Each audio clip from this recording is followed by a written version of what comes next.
Welcome to Abiding Hysteria, the monthly podcast where women and transgender people tell their healthcare stories. I'm your host, Rachel Woodard. For more info about me, check out episode 0 to hear my journey with chronic illness. If you'd like to know about upcoming episodes and more, follow us on social media at Abiding Hysteria. And if you'd like early access to uncut episodes with bonus content, become a patron for only $5 a month at patreon.com/abidinghysteria. Today's episode features Dr. Katherine Farris, Chief Medical Officer for the South Atlantic region of Planned Parenthood. In this episode, we discuss what kind of services Planned Parenthood offers, what to expect going to a Planned Parenthood clinic. Did you know they can do telehealth for birth control now? We also talk about why what Planned Parenthood does is so important, how we can support their work, the U.S. healthcare system, and intrinsic bias in medical settings, among other things. And now, dear listeners, please join me and Dr. Katherine Farris for this delightful and informative conversation. So one thing I wanted to ask you is, what kind of services do you offer in your role currently? So in my role, I oversee all clinical services and all licensed staff of 15 clinics now in 4 states.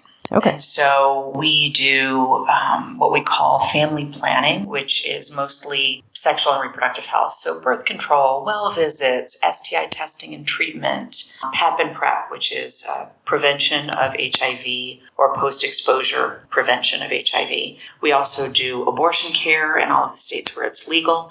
And we do lots of gender-affirming care. We also do a little bit of primary care of things like high blood pressure, cholesterol, depression, anxiety. So we run the gamut.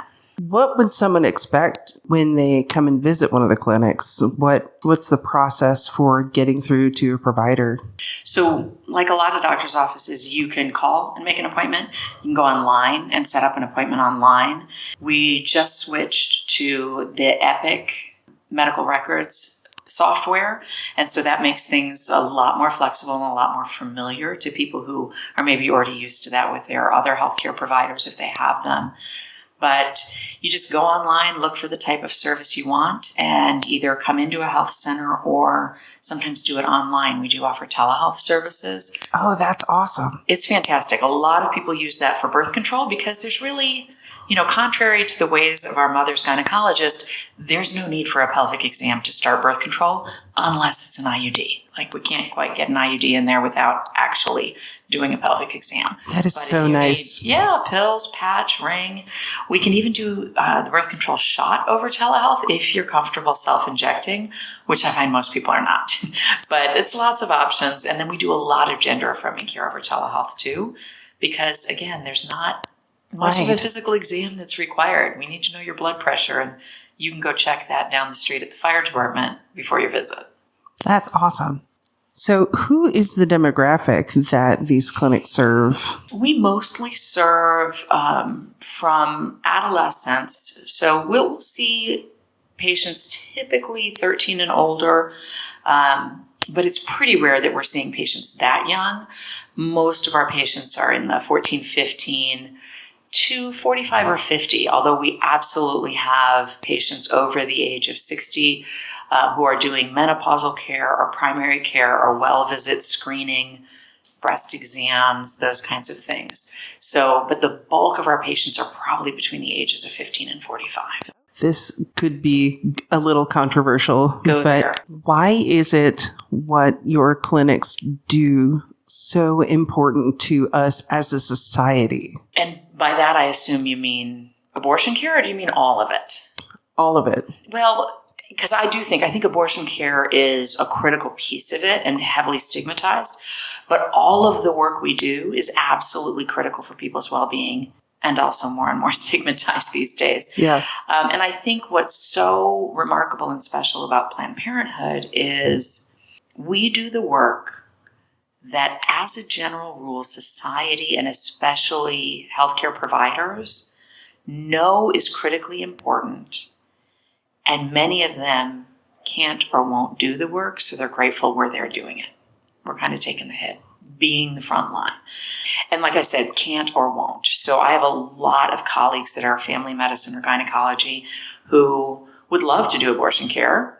They totally have the skills, and their hospital systems won't let them order mifepristone. Right. Or won't allow them to perform abortions in the hospital setting unless it meets certain medical criteria. And so at Planned Parenthood, we're the ones who will come and see you no matter what your reason is. You don't have to justify why you need STI testing, why you need birth control, why you need an abortion, why you need gender-affirming care. All of those visits, of course, have clinical criteria that we go through, as every form of healthcare does. All of those visits have consent that we go through, informed consent, as all of healthcare does. But we provide them in a way that we try to remove as many hurdles as possible. And there are a lot of hurdles, especially to gender-affirming care and abortion in our region. But we try to minimize them, and we try not to add to the hurdles that state laws are putting on us. Yeah, that's completely understandable.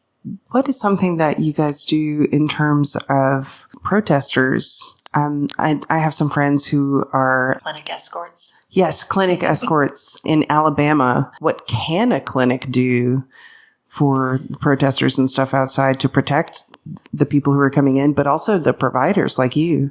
We have protesters at almost every site that performs abortions, almost every day that abortions are performed. The bulk of the in-person clinics that I do in my role are abortion providing. And so I'm used to seeing protesters almost every time I go to clinic. Being female presenting and still, I don't feel young most days, but relatively young. Most of the protesters think I'm there to get an abortion, and they yell at me like they yell at any other patient. Clinic escorts, please say thank you to your friends in Alabama. Clinic escorts are amazing. We have some clinics, a lot of our clinics, they have big rainbow umbrellas that they'll just twirl and just block as a physical barrier between patients or myself being escorted into the building. Often they'll be playing loud music that's just uplifting and bright and affirming. And then we have one place where they were using a leaf blower for a while, where as soon as you got out of the car, they just go stand right by the driveway and blow the leaf blower. And we have to follow. So loud. They're so loud, right? And we have to follow state laws. So it's different, not just in different states, but in different counties or cities based on noise ordinances. Right.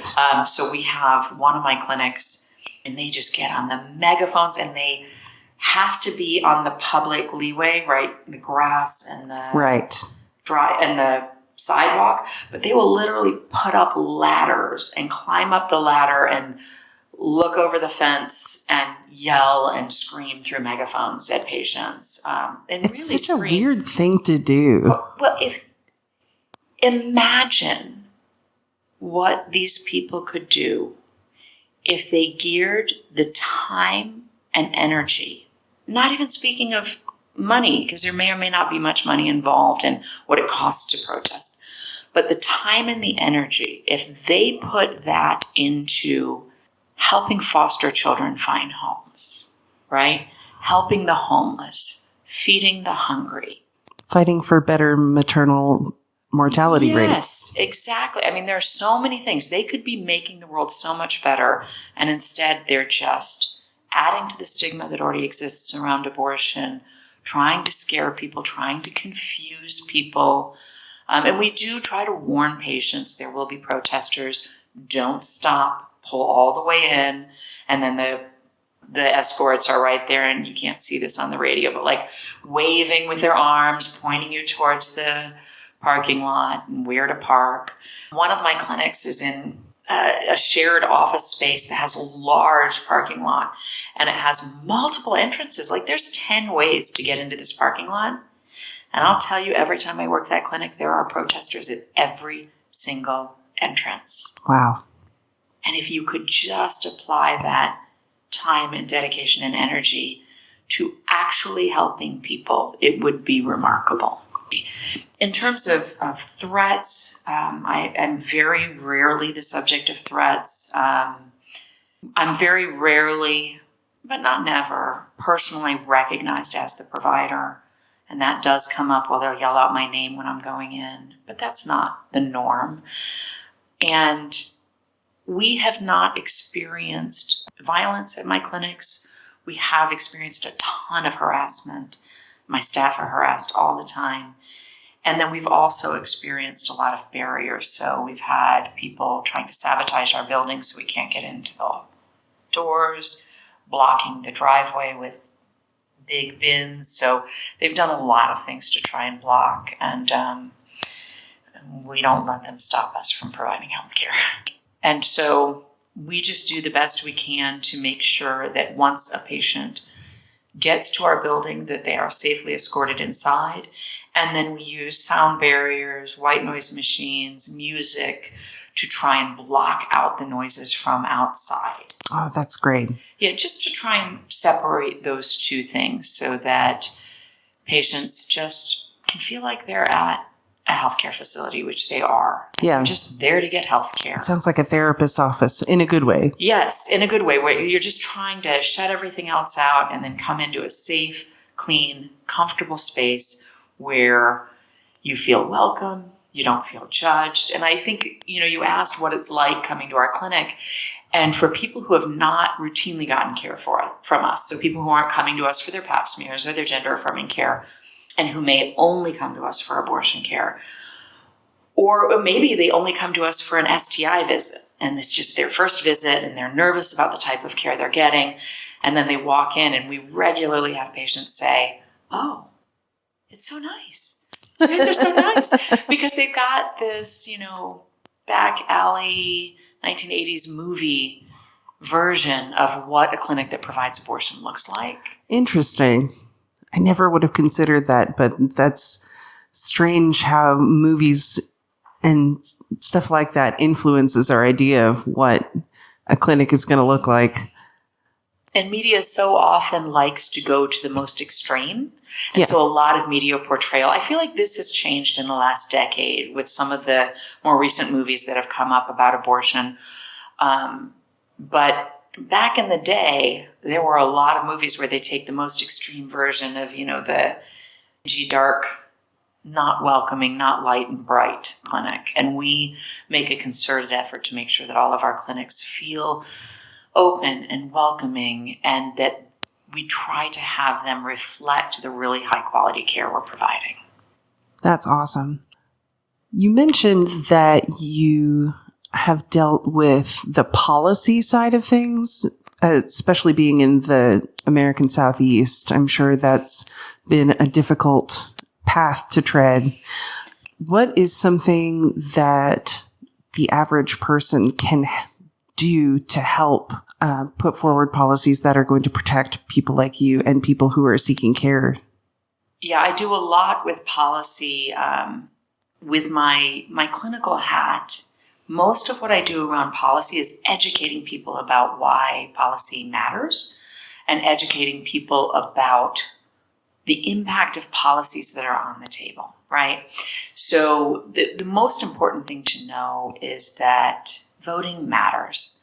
Voting matters to health, and not just sexual and reproductive health, but all of your health care.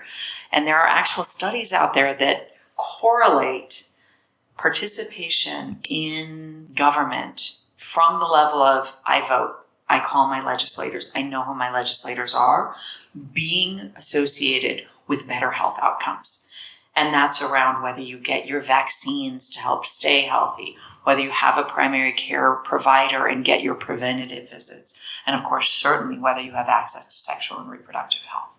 So everyone should educate themselves on what their lawmakers have said about the topics that are important to them, and they should be calling their legislators on a regular basis to say, here's what I think. They should be informing themselves on what's coming up, what bills are out there, so that they can then call their legislator and say, hey, here's how I feel about this. Here's how I want you to vote on it. And that really does make a difference. It makes a big difference. And part of my role professionally, so I do that in my personal life, of course, but part of my role professionally is that I take time to go in and educate legislators and talk to them about the health impacts of different bills that might be coming forth. Wow, that's so cool. It is so cool. And the reality is, being a legislator is not an easy job. I think we're often very critical. I am often very critical of the choices they make, and I recognize it is not an easy job, especially a state legislator is usually very, very part-time. You have to have a full-time job to survive. And so to have the time to understand a complex bill, and this is true not just of healthcare bills, but other, if it's a bill about the economy, a bill about the environment, there are a lot of complex implications. And so we need experts to come and speak and say, this is the impact of that bill, so that they understand what might happen. And then you look at a bill like SB 20, which is the North Carolina abortion ban that passed in the summer of 2023.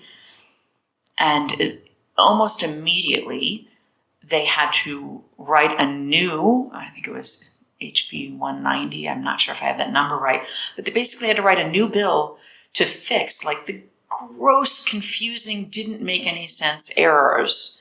And they still didn't fix all of it, and we sued and had a mixed result in our lawsuit on it. But it is important to educate yourself on what the bills are, educate yourself on what might happen, and then let your legislator know how you want them to vote. So when I was doing my advocacy training, we were taught to put all of our legislators' phone numbers in our phone, kind of in our contacts. And then when you're stuck in traffic, you just, remote, use your Bluetooth, call them up and say, hey, just wanted you to know how I feel about this. But not everyone's comfortable talking. So send an email. Yep. Send a fax. Use the Postal Service. Send a letter. These things all have an impact. You can send a text now.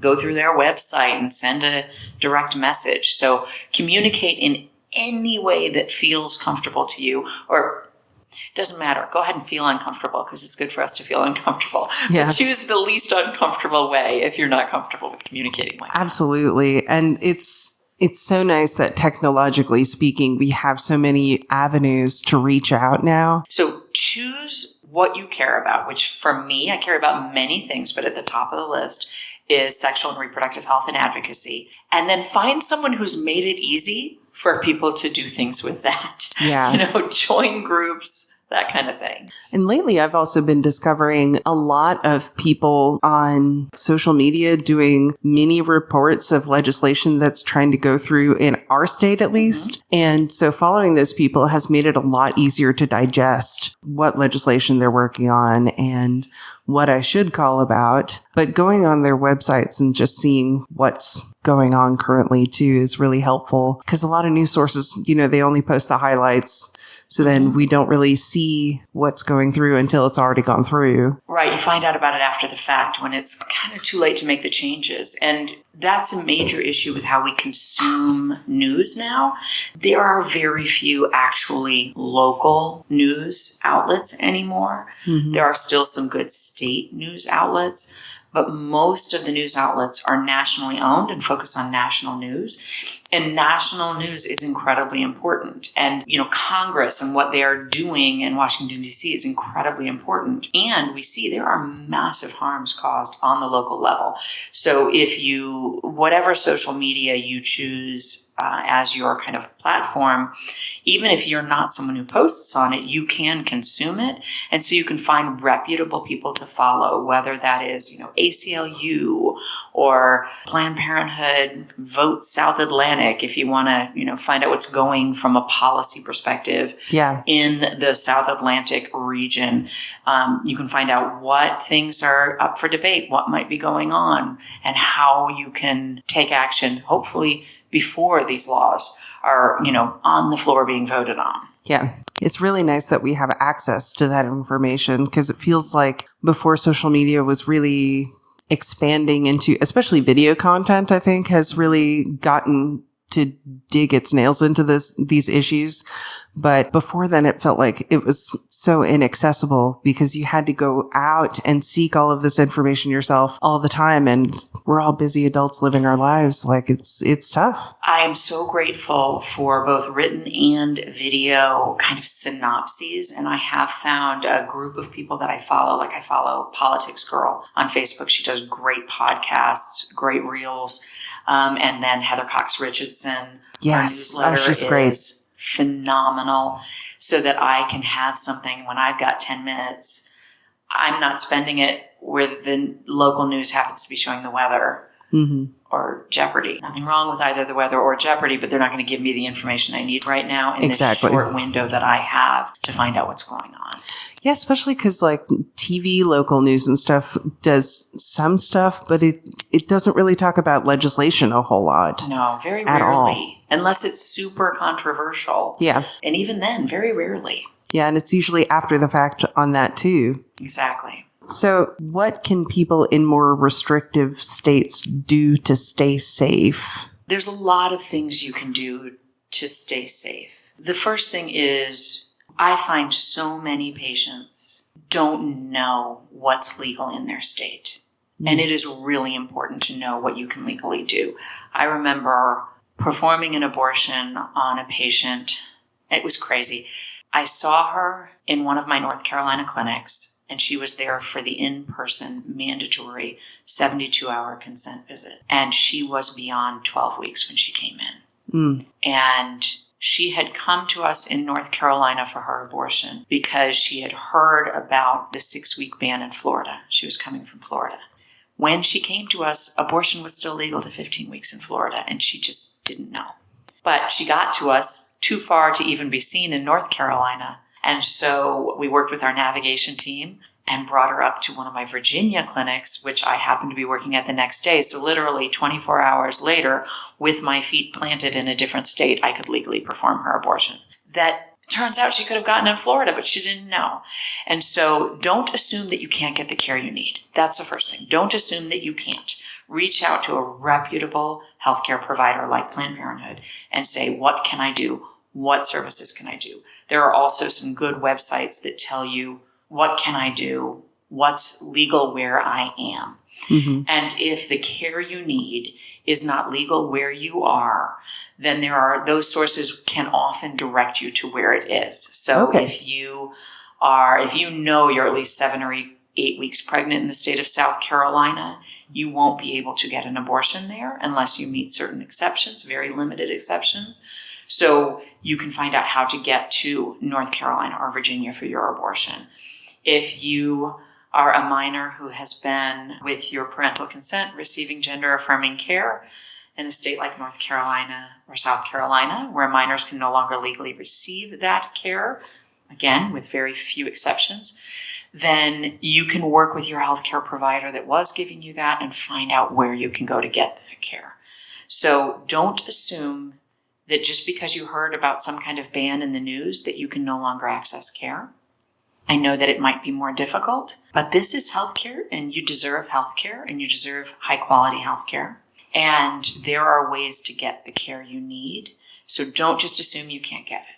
And then the other thing is, when it's not about, all right, I'm already pregnant, I need an abortion, or I am transgender and I need my treatments, think ahead. So I recommend that every sexually active person out there have a dose of emergency contraception in their home that they can use. Make sure it's not expired. Make sure you've got condoms, because condoms lead to safer sex. And I don't recommend that people go out and stockpile emergency contraception, because then people who need it today won't be able to access it. Mm-hmm. But I do recommend that everyone who's sexually active has a dose of it. That everyone who's sexually active knows where they can go for STI testing and gets tested at least once a year and 3 months after any new sexual partners. Sorry, the doctor me is just jumping in with that. It's fine. Get tested.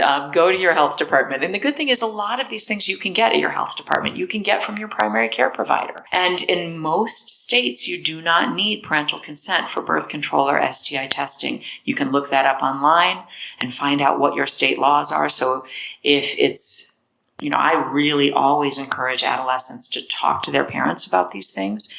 And I recognize that not everyone can. And so I hope that doesn't become a barrier, because in most states you can legally access this care confidentially without your parents' consent. And I all the time have adolescents coming in for care actually with their parents, which is great. because their parents know that we are a trusted place to get this care. And so they bring them to us because they know we're going to do what needs to be done. We're not going to put, young women through unnecessary pelvic exams to go on birth control, things like that. And so do some research about what's available. Be as prepared as possible. Think about sex before you have sex. There's a lot of things we can do to keep ourselves safe and healthy. And the Planned Parenthood website, I've noticed, is a huge resource for information on all of this too.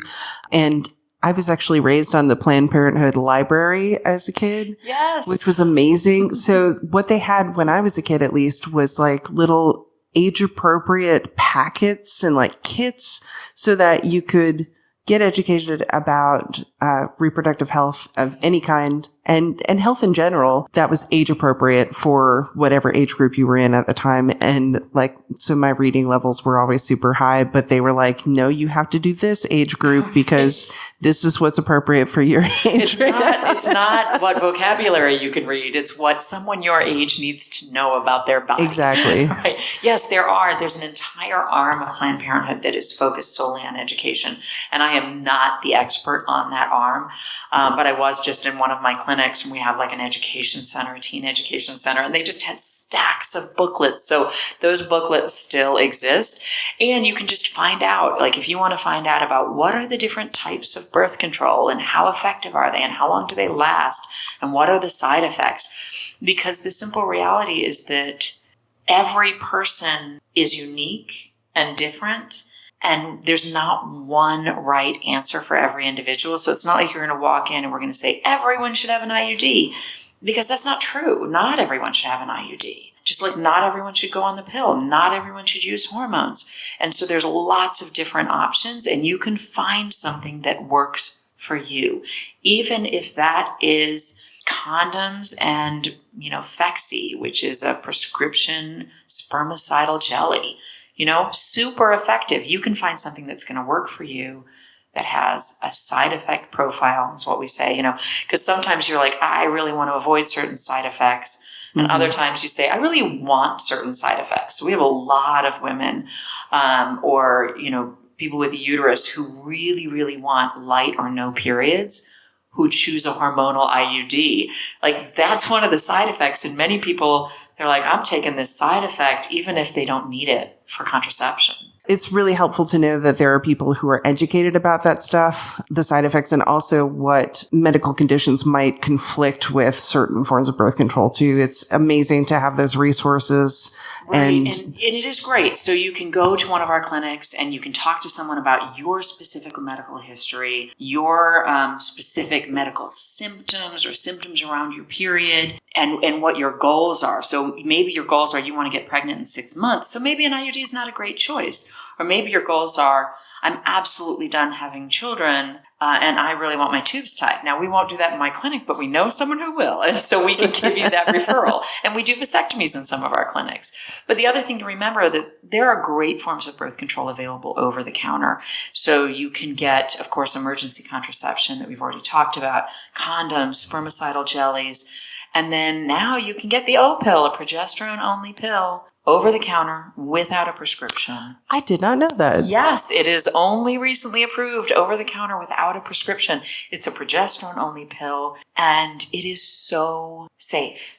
That's awesome. There's actually a lot of things out there that are, in my clinical opinion, absolutely safe enough to be over the counter that aren't, because we have very strict rules around medications. And sometimes I find that frustrating. Most of the time, at least historically, I have found that the rules we have around prescriptions are generally protective. And I would rather we be a little bit more conservative. But it is frustrating when you know about a particular medication that's so super safe that you can't get without a prescription. But right. Now you can get progesterone-only birth control, and there are very, very few people who cannot take that. And the good thing is that if you go to a pharmacist, they can talk to you about it. Don't even need to see a doctor. And, that's awesome. You can also read the packet. Or read about it online to find out who shouldn't take this before you even purchase it. Yeah. Right. And I will say, there's a lot of jokes and memes out there about doctors being annoyed with patients coming in who have consulted with Dr. Google before they come in. Oh, for sure. But honestly, it's mostly helpful. The more you know about your own body, and you know more about your own body than any healthcare provider will.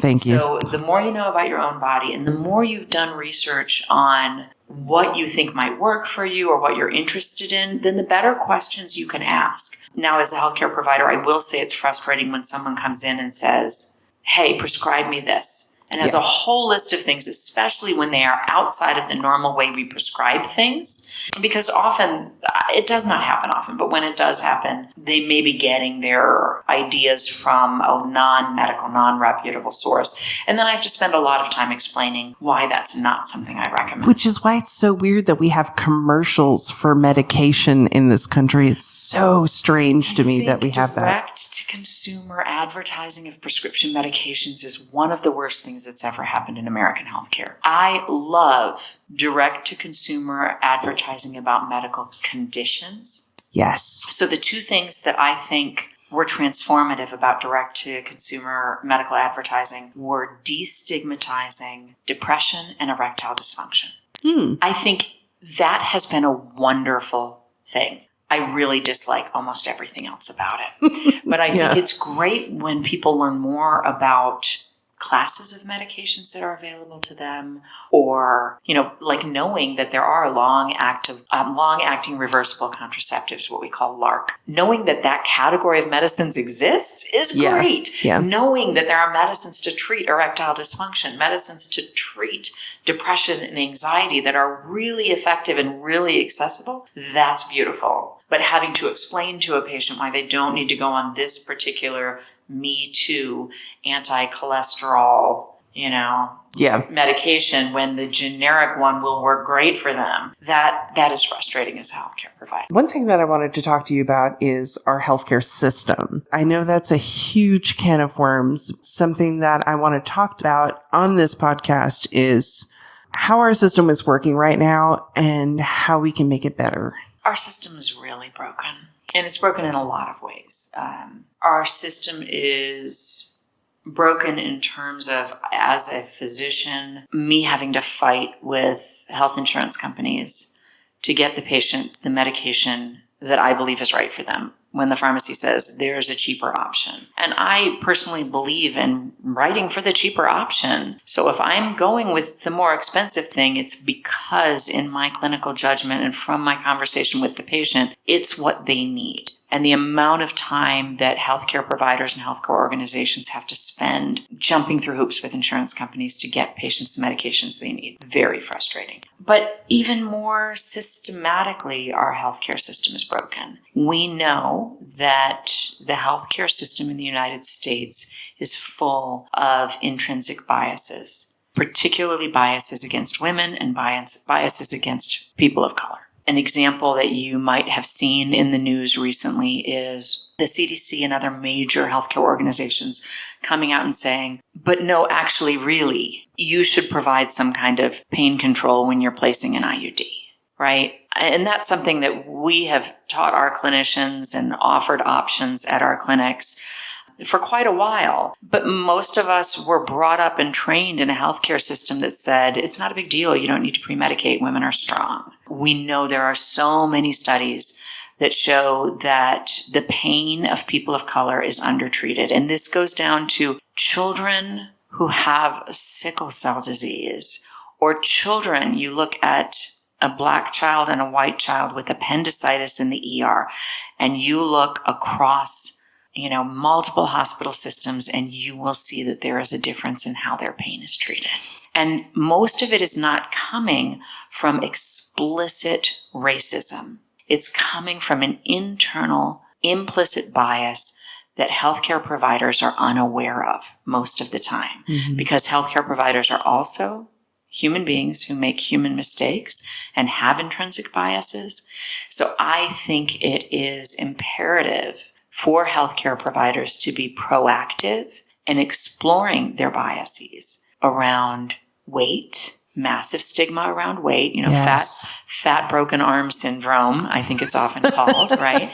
So exploring their biases around weight, around gender, and around skin color, and how that impacts the way they speak to patients, the treatments they offer, the diagnoses they consider, And it's complicated and it takes a lot of time. And then as a healthcare provider, when you have massive pressures from institutional medicine to see a certain number of patients an hour, and then pressures from insurance companies to make sure you're checking 73 boxes in your medical record and spending 45 minutes on the phone to get your patient that MRI you think they need or that medication you think they need, to then say, okay, in my spare time, I'm going to explore my own internal biases. That's a big ask, and it's necessary work that we as healthcare providers need to do. Is there something in all that process that could be made more efficient so that providers are not having to spend as much time on that thing so that they can focus more on patient care and addressing things like their internal biases?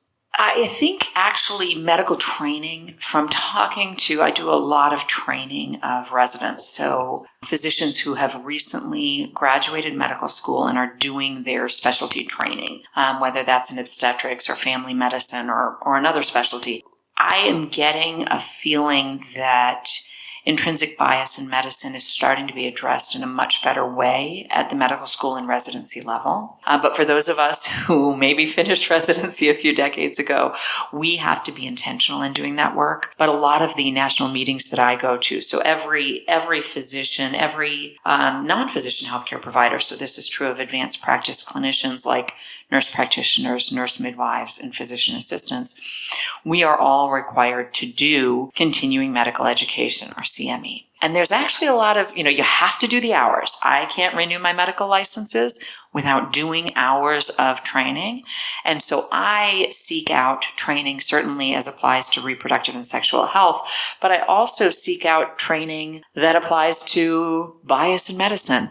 And even the meetings that I go to, I was just at a conference on sexual and reproductive health 2 weeks ago, and there was a whole session on fat bias in medicine.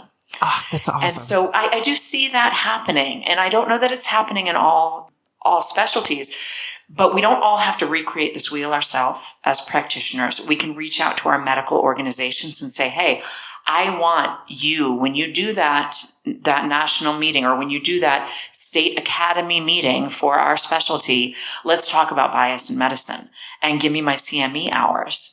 That's a great idea. And that's where technology can be incredibly helpful. It used to be, to get your medical education, you had to go to an in-person meeting or you had to read your journals. And those are still great resources. It's still absolutely something I do. But now there are also podcasts you can listen to that are CME accredited podcasts. No way. Yes, that's so cool. Absolutely. And so you can listen to CME, or you can, through your medical organization, whether that's ACOG or AAFP, so American College of Obstetrics and Gynecology, or American Academy of Family Physicians, you can, with your membership, have access to pre-recorded videos or podcasts. You can do journal clubs, and you'll be able to get your CME that you need to have to maintain your license. So there's a nice incentive to do it, but they're doing it on these topics, and that's really fantastic and makes life easier. So yeah, I'm commuting. I can listen to, I remember driving to Virginia for one of my clinics and doing my 3-hour training on opiate prescribing safety that I'm mandated to do to renew my license. And so I'm getting the knowledge I need while I'm driving, and it's really fantastic. So what we can do as healthcare providers is request more of that around bias. And then there's probably other ways that way more tech savvy people than I can use. So I mentioned we just switched to Epic, which is a big national electronic healthcare system. And they have all these soft and hard stops. So there's like the yellow alert, which is, hey, did you think about this? And then there's the red alert, which says, you cannot close this chart until you do this. And I think there is an opportunity to build some of these things in. So for example, if you're about to do a procedure and there's no associated order for maybe a pain medication or a numbing medication, like I don't know how you would build this in, but I think there are great minds out there thinking about these systems and how they could work. So maybe this is one of the things they could think about, because they're absolutely thinking about interactions between medications. I see that all the time. And those are a mix of helpful and annoying. I try to keep my mindset when I get annoyed by them that I know that they are designed to keep myself and my patients safer. So I try not to get annoyed by them. I've actually had them come up for me several times where between both the doctor's office and the pharmacy, one of them was able to catch it because of the technology telling them, hey, this medication does not go with this one. Don't do this. Mm-hmm. And it's amazing how many times that's come up. And it could be, in my medical system, if I am placing an IUD, it is an order. So I put in the order for the procedure to place the IUD, and then I also put in the order for the device, the medical device that is the intrauterine device. Right. So there's 2 orders in my system, and maybe the system could alert, do you have a plan for pain and anxiety for this patient? Yeah, it seems very much like the Amazon checkout thing where you're like, you have this in your cart. Do you want to also add this? Other people who shop for this also get, right? Other people who order IUDs also order ibuprofen. So yeah, there's ways you can do that, and I think that would be a great thing for those areas of medicine to consider, because the reality is, being a healthcare provider, it's very stressful and time pressured. And so anything that can make that easier. So I will say, in my own EHR system, we have smart sets. Epic has smart sets. So we have smart sets, for example, for IUDs. And our smart set automatically includes a pre-medication with ibuprofen. Oh, that's great. And then that we can remove that for the patient that can't take ibuprofen, right? Right. It also, the procedure note automatically includes a place to document a local anesthetic if you use it. Not right for everyone. Some people are more afraid of needles than they are of discomfort with an IUD placement. Right. And that's fine. That's a conversation between me and the patient I'm placing it in. And so there are already opportunities for that. And so we try to use the systems to make sure that we are addressing that. And there's probably ways to do that around gender and around race, but maybe not so much preventative. There are definitely ways that we can use our electronic health records to retrospectively look back on the care we provide. Yeah. Right? So we can use reporting systems in EHR, and that's where a lot of these papers that are out there about bias in medicine, right, they come from records reviews. Yeah. And you don't know what you don't know. So having major healthcare systems that have people that do all of this reporting and know what their systems are capable of, take the time to look and then give providers feedback that says, hey, just so you know, yeah, this is when we look at when you're offering nitrous for in-office procedures, these are the demographics of the people you're offering them to.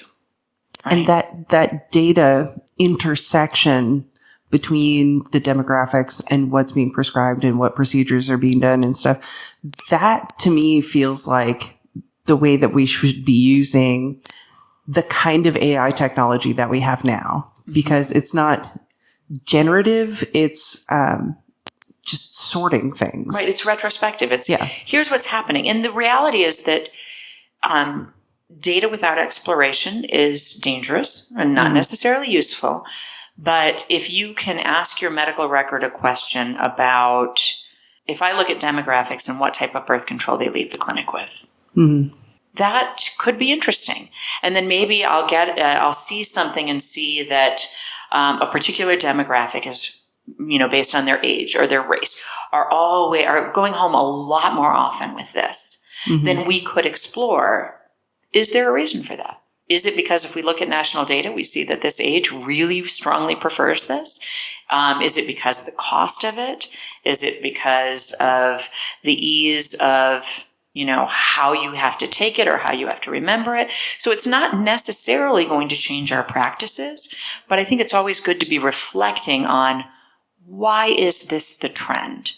Mm-hmm. And is it something that maybe we're offering this up, maybe we're making assumptions that based on your age, you're going to want this birth control, and maybe we shouldn't be making that assumption.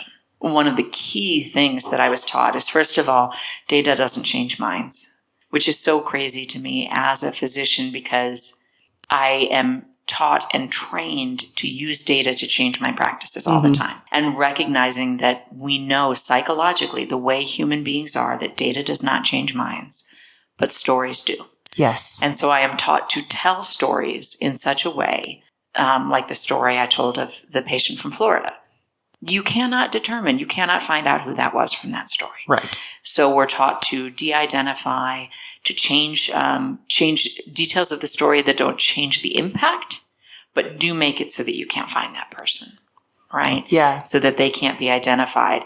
And so it is really important that we continue to tell these stories, and it's really important that we protect individuals' privacy. So often as storytellers, we will actually combine multiple patients to tell a story, or we'll talk about, many of the people I see, rather than, hey, let me tell you about, fill in the blank with a name and identifiers. We're never going to do that unless that individual patient wants to be their own storyteller, which is an incredibly powerful thing that patients can do. Yes. And also not anything that I would ask anyone to do. But if you want to volunteer and tell your story, it's so powerful.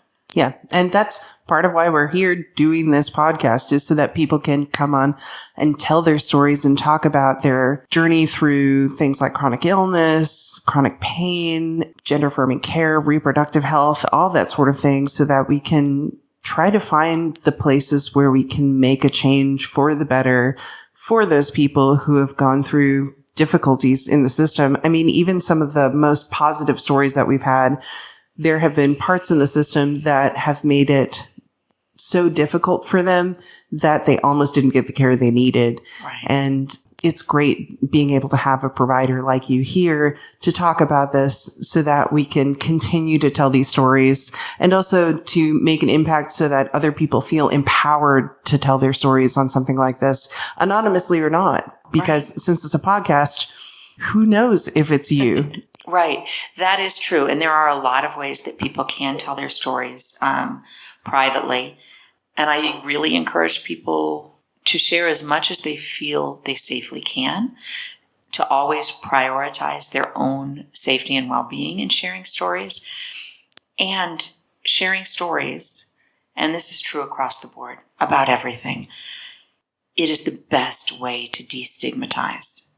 And of course, in my field, we've got Shout Your Abortion and other abortion storytelling. And that is so incredibly powerful to destigmatize abortion.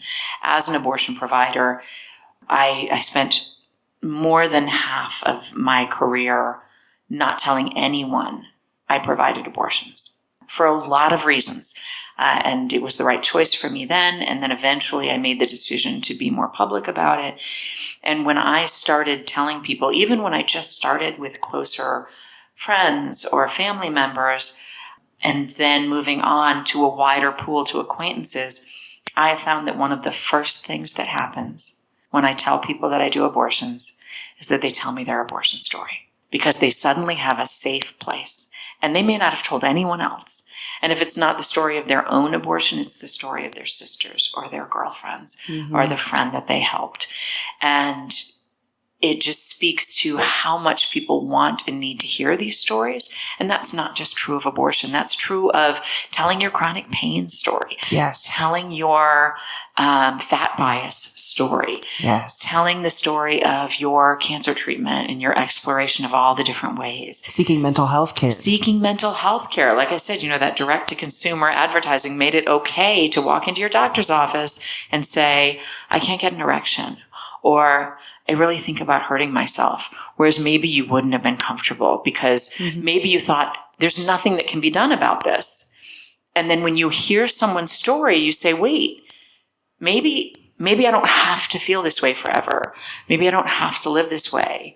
Maybe there are other people who feel like their body doesn't match who they think they are in their soul, right? And so when we have these stories, the more people who are willing and able to share their stories, the more space we make for people to come forward and seek the help they need.